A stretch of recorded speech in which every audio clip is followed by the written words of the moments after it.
Hi, I'm Dr. Kaiping Wang, Chief Medical Officer at High Focus Centers.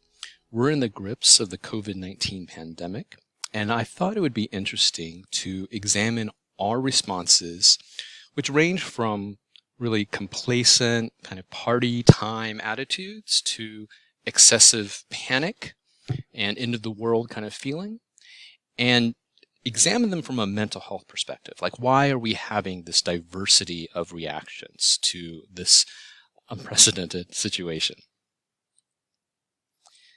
Now, the human brain is really incredible, right? It can process a lot of information very, very quickly, allowing us to respond almost immediately to even life and death situations.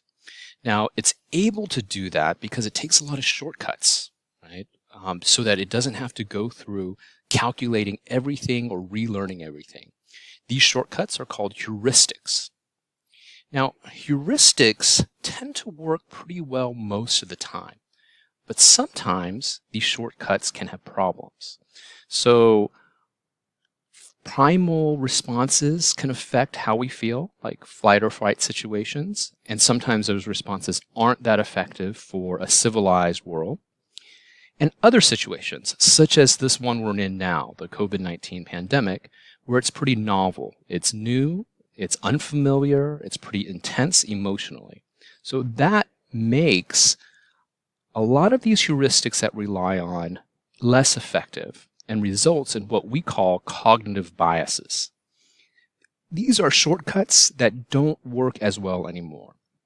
So imagine if you try to take a shortcut and you wind up ignoring the fact that there's some road work going on or it's more dangerous at a certain time of night, then these shortcuts would actually be more dangerous. Kind of like if there's a new Krispy Kreme along the route and now you have to go and buy bigger pants. So the first cognitive bias I'll talk about is the anchoring effect. And the anchoring effect is where we put a lot of emphasis or focus on one piece of information, often is one of the first ones we get. So in this situation, we learned early on that the coronavirus is much more fatal to the elderly population or the immunocompromised or those with other medical comorbidities. The takeaway that some people probably had from this is that if you're young, if you're in this group here, if you're less than 50, then hey, you might be okay.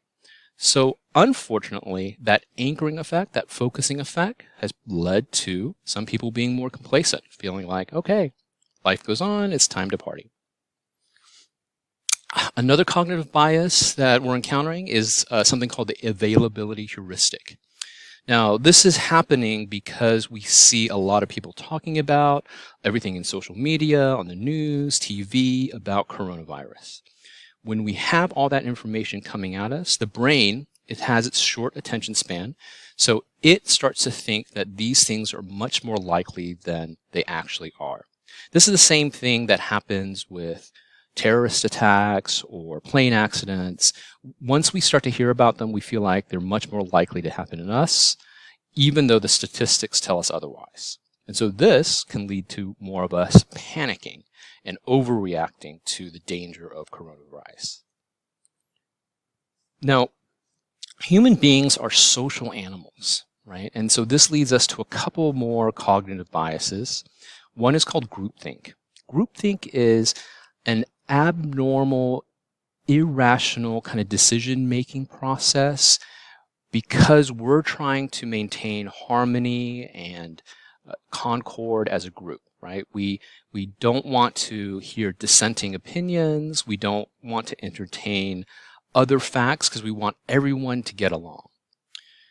Bandwagon effect is where we start to believe and do things because a lot of other people are doing and believing those same things. So it's kind of like peer pressure.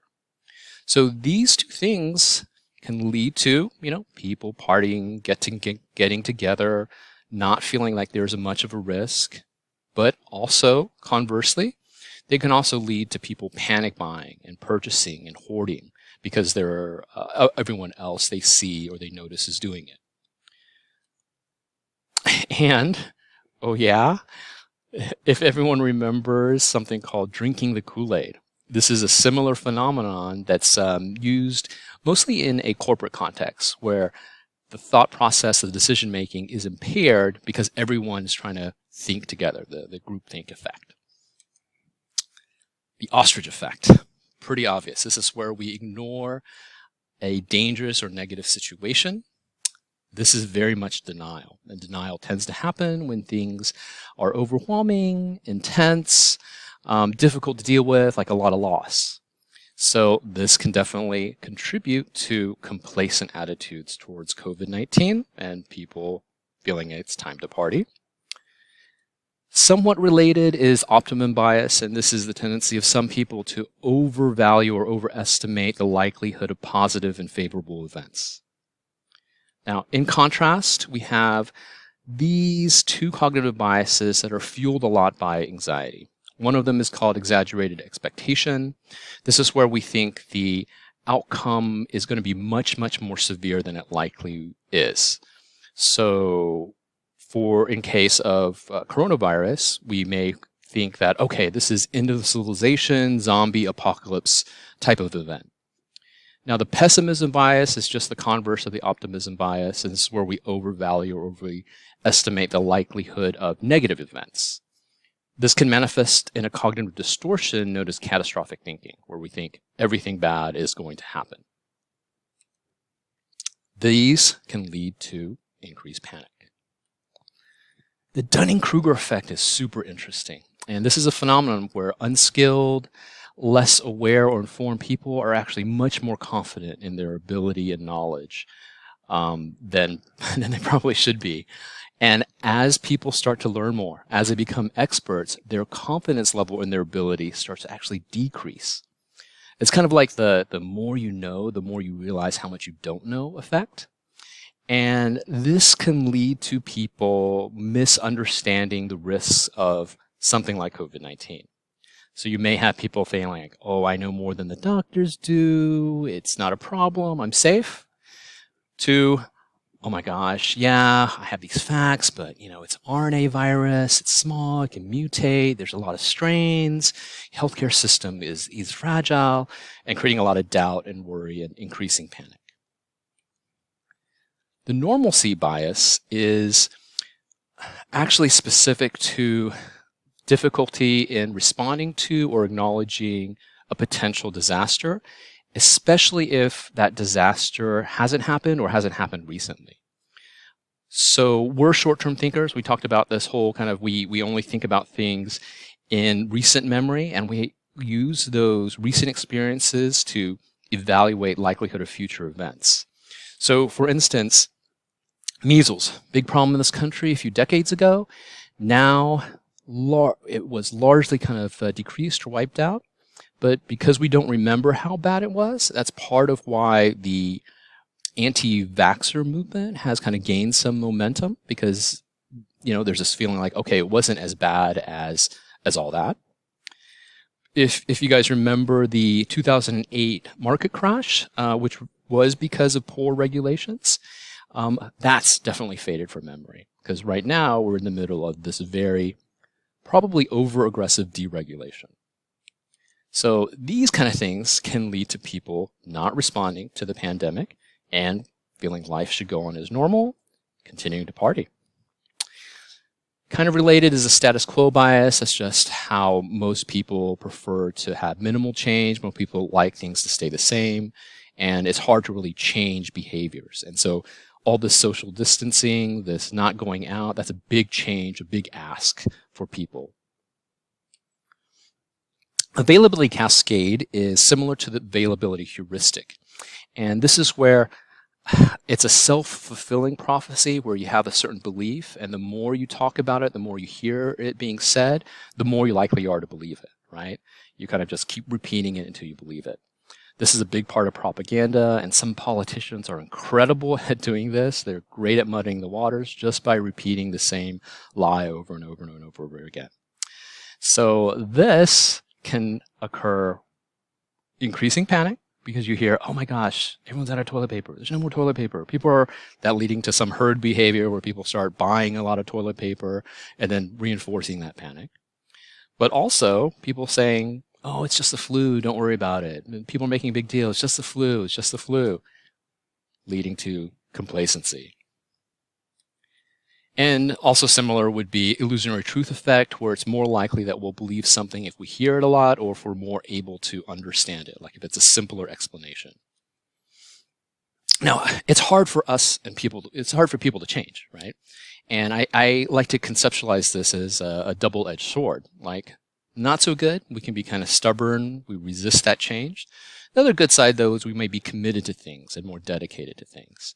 But this is, I think, an important thing to just realize about us as people. Now, we make decisions often early and then try to get proof and evidence to back us up. That's what confirmation bias is all about. A lot of these biases here reflect why it's so difficult for us to change our minds, right? We make up our mind early, we try to find evidence to support it, we discount evidence against it. Backfire effect, continued influence effect is actually this weird paradoxical response where we may reject contrary evidence. We'll hear something, but we'll be like, no, that's not a problem. Or we'll hear it, but then we won't really believe it, and so we'll devalue any other evidence that's contrary to our initial opinion. Planned continuation bias is also a reflection of our difficulty in making some changes, and this is where we stick with our original plan even though circumstances may have changed. So it's hard for us to shift gears sometimes. So why is this important? Why am I kind of talking about these things? Well, this is a big deal, right? The COVID-19 pandemic is a big deal, and it's an important situation that we try to act as rationally and logically as possible, so we can make the best decision for ourselves, our community, our loved ones, our fellow citizens. And we can't do that if we have these cognitive biases that are really getting in the way. So this is why insight, self-awareness, really knowing our blind spots become important. And this is a situation where there are several situations actually where I notice I tend to have more of these cognitive biases, these more blind spots. Often if it's an unfamiliar situation, if I don't know a lot about something or have limited experience, if there's intense emotion involved. And I also like to try to make sure if there's a consequential decision that I'm trying to step back and see, well, wait, is there some of this cognitive bias that's influencing my perception or decision? So sometimes with this situation, with COVID-19, we really should not take these mental shortcuts. Okay, well, I hope this was helpful for people to hear and to better understand their own reactions as well as others, and maybe to be able to step back and try to do some more critical thinking. I love this topic. There's a lot of great books, podcasts, shows on it. So definitely I would encourage people to learn more about cognitive biases. Okay, thank you.